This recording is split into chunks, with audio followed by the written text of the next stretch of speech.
ओम श्री गणेशाय नमः। दोस्तों, हिंदू धर्म में साल भर पर्व त्योहार आते रहते हैं। इन पर्व पर धार्मिक अनुष्ठान और व्रत आदि करने का विशेष विधान है। चतुर्मास की शुरुआत आषाढ़ मास से हो जाती है। आषाढ़ मास के पहली एकादशी यानी आषाढ़ कृष्ण पक्ष की एकादशी बेहद खास होती है। हिंदू कैलेंडर के अनुसार सभी 24 एकादशी तिथि भगवान विष्णु को समर्पित है। आषाढ़ कृष्ण पक्ष में योगिनी एकादशी का आगमन होता है, जो शरीर के आंतरिक और बाह्य रोगों को खत्म करके सभी मनोकामनाएं पूर्ण करने के काम आती है।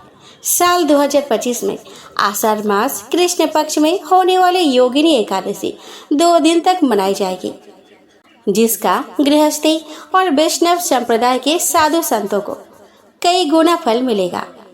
आषाढ़ मास के कृष्ण पक्ष में मानव कल्याण के लिए 2 एकादशी का आगमन होगा। पहले दिन गृहस्थ जीवन में रहने वाले साधक योगिनी एकादशी का व्रत करके पुण्य अर्जित करेंगे। दूसरे दिन वैष्णव संप्रदाय के साधक इसका व्रत करके सभी रोगों से छुटकारा और कार्य में सफलता प्राप्त करेंगे। साल 2025 में आषाढ़ कृष्ण पक्ष की एकादशी 21 और 22 जून 2 दिन मनाई जाएगी। वैदिक पंचांग के हिसाब से आषाढ़ कृष्ण पक्ष की एकादशी तिथि का क्षय होने के कारण योगिनी एकादशी 10वीं तिथि 21 जून को गृहस्थ साधकों के सभी रोगों का नाश करेगी और 22 जून को द्वादशी के दिन वैष्णव साधकों की ओर से भगवान विष्णु की पूजा अर्चना, व्रत आराधना आदि विधि विधान से करने पर सभी पापों से मुक्ति मिलेगी। सभी साधकों को एकादशी का लाख गुना फल प्राप्त होगा। सभी कार्यों में सफलता और धन का आगमन शुरू हो जाएगा।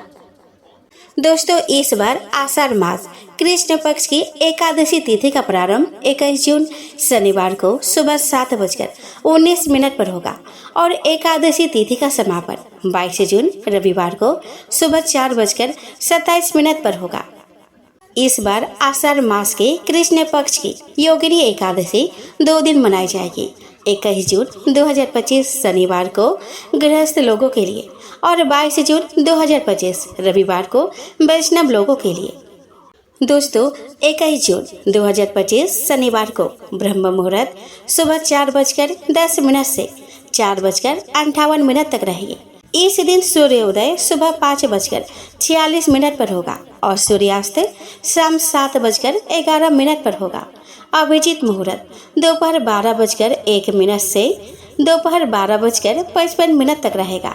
गोधूली मुहूर्त शाम 7:21 से 7:41 तक रहेगा। इस दिन राहु काल सुबह 9 बजे से 10:30 बजे तक रहेगा। द्वादशी तिथि प्रारंभ होगी 22 जून रविवार को सुबह 4:28 से और द्वादशी तिथि समाप्ति होगी 22 जून रविवार को मध्य रात्रि 1:21 AM पर।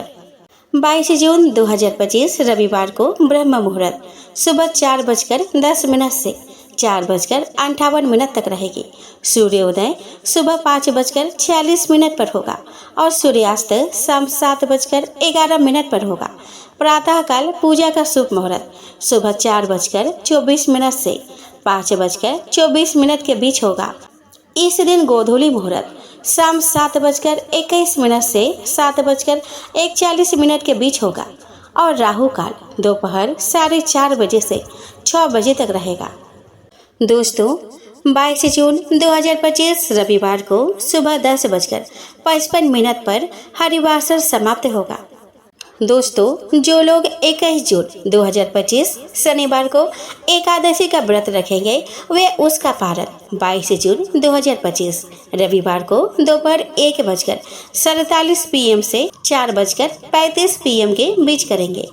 और दोस्तों, जो लोग 22 जून 2025 रविवार को एकादशी का व्रत रखेंगे वे इस व्रत का पारण 23 जून 2025 सोमवार को सुबह 5:24 से 8:12 के बीच करेंगे। दोस्तों, सनातन परंपरा में योगिनी एकादशी का विशेष स्थान है। मान्यता है कि इस दिन भगवान विष्णु का व्रत करने और ब्राह्मणों व जरूरतमंदों को दान देने से सभी पाप नष्ट होते हैं और दानकर्ता की इच्छाएं पूर्ण होती है। यह एकादशी भक्त को मोक्ष की ओर अग्रसर करती है। सनातन धर्म में दान को अत्यंत पुण्यदायक कर्म माना गया है। भारत में सदियों से दान की परंपरा रही है। लोग मानसिक शांति, इच्छा पूर्ति, पुण्य लाभ, ग्रह दोष से मुक्ति और ईश्वर की कृपा प्राप्त करने हेतु विशेष अवसरों पर दान करते हैं। धार्मिक मान्यता है कि एकादशी जैसे शुभ दिन पर दिया गया दान इस जीवन में ही नहीं बल्कि आने वाले कई जन्मों तक फल प्रदान करता है। दान से जीवन की अनेक समस्याएं दूर होती है। अच्छे कर्म हमारे भाग्य को सकारात्मक रूप से प्रभावित करती है। दान से जीवन की अनेक समस्याएं दूर होती है। अच्छे कर्म हमारे भाग्य को सकारात्मक रूप से प्रभावित करती है। हमारे धर्म ग्रंथों में ऋषि दधीची और दानवीर कर्ण जैसे महान दानियों का उल्लेख मिलता है, जिन्होंने मृत्यु तक भी दान देना नहीं छोड़ा। दोस्तों, इस दिन विशेष रूप से निम्न वस्तुओं का दान करना अत्यंत शुभ माना गया है। इसमें अन्न और अनाज, फल और मीठे पदार्थ, वस्त्र, जल से भरे घड़े, छाता, जूते, चप्पल आदि आप दान कर सकते हैं। आप भी इस योगिनी एकादशी पर जरूरतमंद बच्चों को भोजन कराकर पुण्य अर्जित करें। दोस्तों, एकादशी के दिन प्रातः काल उठकर स्नान आदि कर साफ सुथरे कपड़े पहन ले। एकादशी के दिन पीले रंग के वस्त्र पहनना शुभ माना जाता है। इसके बाद मंदिर या पूजा घर की सफाई कर गंगा जल छिड़क कर शुद्ध कर ले। अब एक चौकी स्थापित कर उस पर पीले रंग का कपड़ा बिछा दे।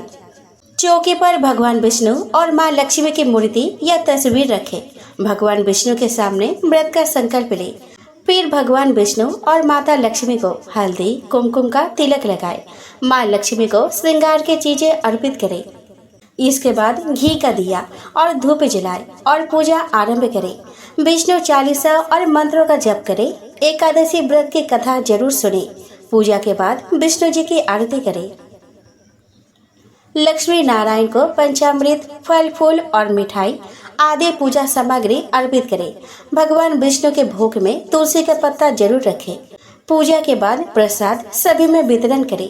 एकादशी के दिन पीपल वृक्ष की पूजा भी जरूर करें।